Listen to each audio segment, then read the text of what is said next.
اور ایک شخص شہر کی پرلی طرف سے دوڑتا ہوا آیا، بولا کہ اے موسیٰ، اہل دربار تمہارے بارے میں مشورے کرتے ہیں کہ تم کو مار ڈالیں، سو تم یہاں سے نکل جاؤ، میں تمہارا خیر خواہ ہوں۔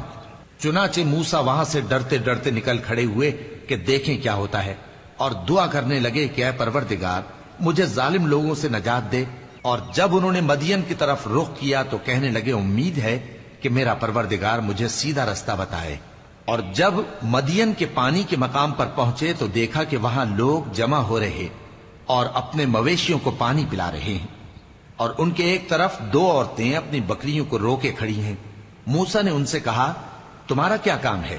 وہ بولی کہ جب تک چرواہے اپنے جانوروں کو لے نہ جائیں ہم پانی نہیں پلا سکتے، اور ہمارے والد بڑی عمر کے بوڑھے ہیں۔ تو موسیٰ نے ان کے لیے بکریوں کو پانی پلا دیا، پھر سائے کی طرف چلے گئے اور کہنے لگے کہ پروردگار میں اس کا محتاج ہوں کہ تو مجھ پر اپنی نعمت نازل فرمائے۔ تھوڑی دیر کے بعد ان میں سے ایک عورت جو شرماتی اور لجاتی چلی آتی تھی موسیٰ کے پاس آئی، کہنے لگی کہ تم کو میرے والد بلاتے ہیں کہ تم نے جو ہمارے لیے پانی پلایا تھا اس کی تم کو اجرت دیں۔ پھر جب وہ ان کے پاس آئے اور ان سے اپنا ماجرا بیان کیا تو انہوں نے کہا کہ کچھ خوف نہ کرو، تم ظالم لوگوں سے بچ آئے ہو،